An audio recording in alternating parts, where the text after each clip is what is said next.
Committee থেকে চাপ committee থেকে চাপ দিচ্ছে না গান করার কথা। এই মুহূর্তে আপনাদেরকে শোনালাম, তো এখন যেটা হবে কি হবে, গান।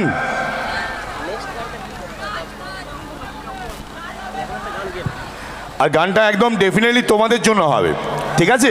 প্রথম গানটা আমার মেয়েদের জন্য হয়েছে, আর একদম এটা যে হবে একদম ছেলেদের জন্য।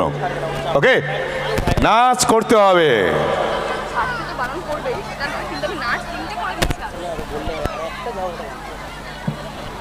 গান গাইতেই হবে। আচ্ছা একটা কথা বলো তো, তোমরা গান শুনতে চাও না নাচ দেখতে চাও? আর একটু জোরে।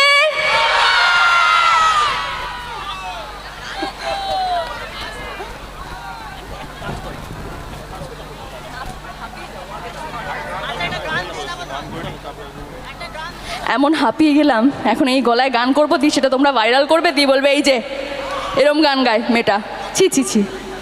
কিন্তু একটা জিনিস মনে রাখতে হবে সকলকে, উনি কিন্তু একজন অভিনেত্রী।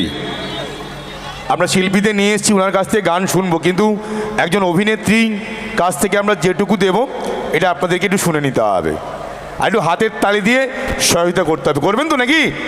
একদম আজকের অডিয়েন্স পারফেক্ট আছে। ওকে, সো চলো ম্যাডামের নেক্সট গান এই পর্বে একদম আমার ইয়াং জেনারেশন যারা আছেন তোমাদের জন্য। আমি জানি যে নাচই করবো, কিন্তু গান যদি করতাম একেবারে শুরুতেই গান দুটো করে দিতাম, তাহলে হাঁপাতাম। কি কমিটি থেকে চাপ কমিটি থেকে চাপ দিচ্ছে না গান করার কথা। আর সকলকে বলে রাখি, ম্যাডাম তো গান করছেন, কিন্তু একদম নাচের গানের জন্য কলকাতার লাস্টিং পারফর্ম নিয়ে আসছেন এই মঞ্চে ফারিন আক্তার। ওকে, তখন ফুল টু মস্তি হবে, কিন্তু ম্যাডামকে পেয়েছি একদম ছোট্ট করে তোমাদের জন্য একটা গান আমরা এই মঞ্চ থেকে।